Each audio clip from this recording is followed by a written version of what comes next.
The Golden Branch, written by Ronald Randazzo, previous to December 7th, 1998.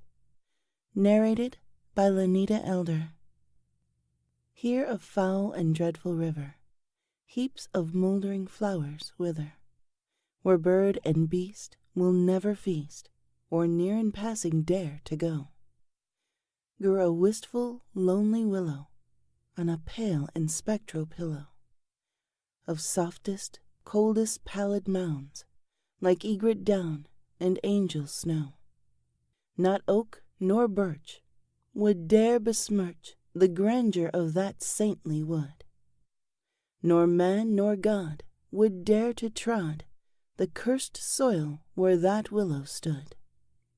Within that tree, seen just by me, grew a branch of the purest gold, that used to shine for none but I, a riddle not till now been told.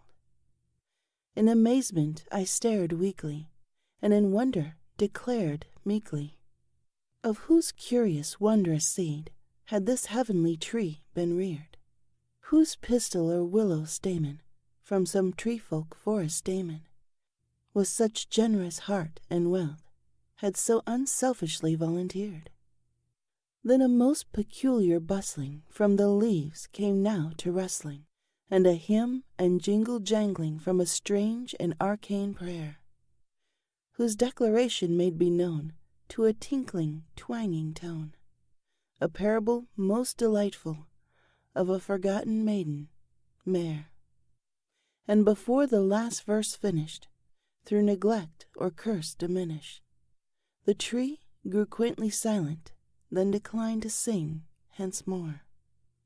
Through no delaying of my own, without a gasp or uttered moan, the tree grew queerly silent, then resolved to sing no more.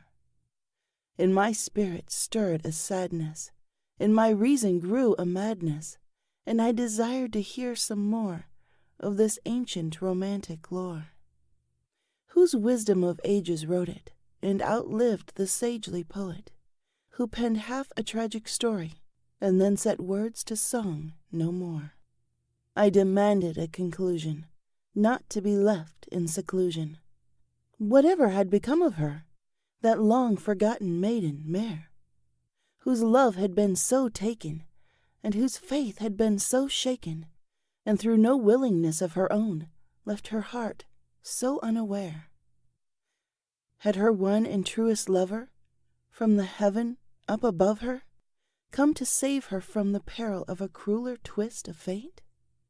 And then inscribed a vow of love, with a quill feather of a dove, upon tall and golden spires that adorn the heaven's gates?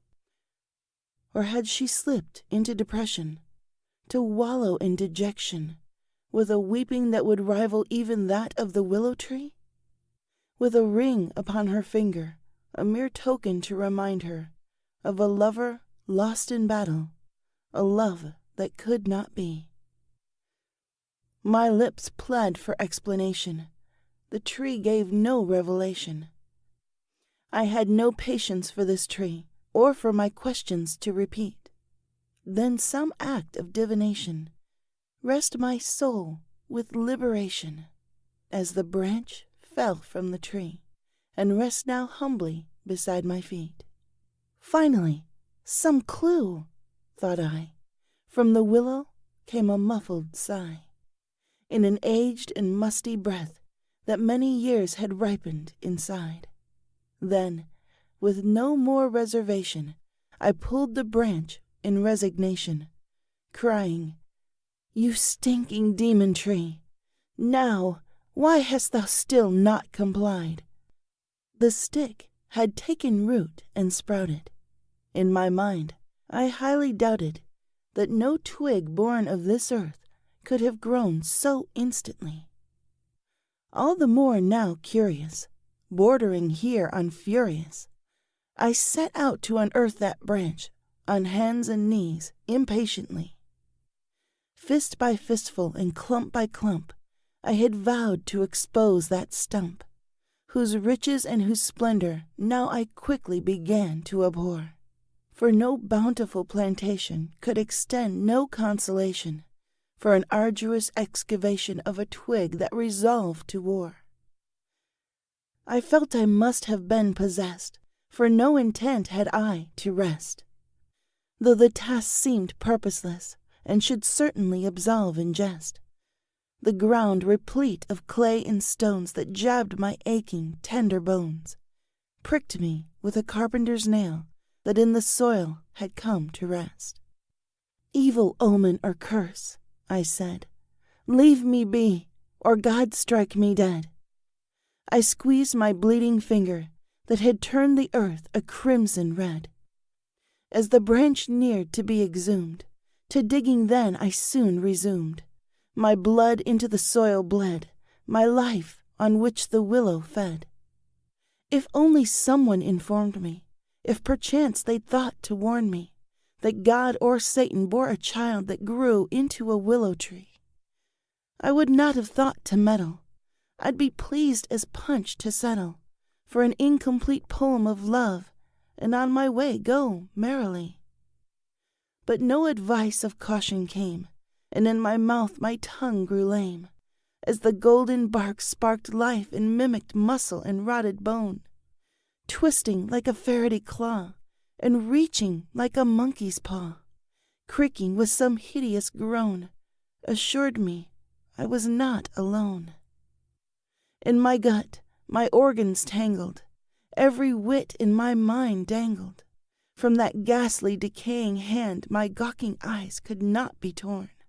Bolts of lightning running through me, sure as hell that now before me, through immaculate conception, hellish demons were being born. Then, in front of my eyes transformed, skin absorbed that skeletal form. Where once sickly bone had grew, now adorned a gentler hue. Slender fingers and lovely nails, that in the vilest soul unveils tenderness and affection that a woman's gorgeous hand can do. Then something unforeseen took place. The hand, in all its refined grace, seized the job that I deserted, and dug itself up from the ground. I merely stared, could only stare, till what I saw could no more bear.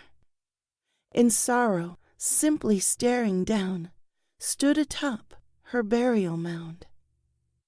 My heart grew faint, my vision blurred. Beneath the ground a tremor stirred. I knelt down gently, sadly smiled, and kissed the hand and held it tight. Then the rest of the tale was known. With none to love, left all alone, she took her life by hangman's noose, and so ended her troubled plight. But that would not be all, you see. The hand, now free, had beckoned me, pointed toward a golden gleam, a glow which I had not yet seen. Reaching out, the hand extended, as if on that thing depended, as if on that thing reflecting was life or death of mare between. I brushed the dirt aside, astounded. In the grave a weeping sounded, though no visible orifice upon the corpse had moved at all. I took the object in my hand, brushed away the grime and sand, and in my palm rest a golden ring that fit a finger meekly small. Upon her hand I placed the ring. My mind was sure of just one thing. Mare had the most loveliest hands of any I had ever met. As if my thoughts had just been said, or if my mind had just been read, she squeezed my hand so daintily, as though to pay off some great debt. I covered up the shallow grave, as Mare sent me a parting wave. And then I knew what all had meant. From heaven had an angel sent a willow with a golden limb, a deep and ancient wondrous hymn, and I to mend the whole event, so Mare could part this world content.